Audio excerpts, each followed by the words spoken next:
二阳，咱俩今天只能留一个。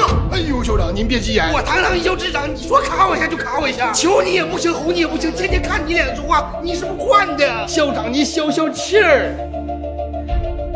一会儿就这么说行吗？行，特别好，保持状态，马上开会。能不能治发炎就靠自己站了，你就按我说的来，保持住哦。保持不住了。您憋点儿，这么多天二阳的神通咱都见识到了，我还顶风上，你早干呢。不破釜沉舟不行了，再不拿下他，我这秘书就不保了。不保呗。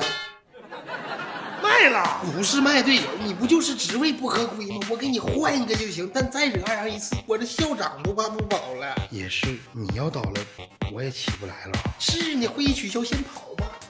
跑吧，问你想给我换个啥位置？你看你口急，我还能亏待你呀？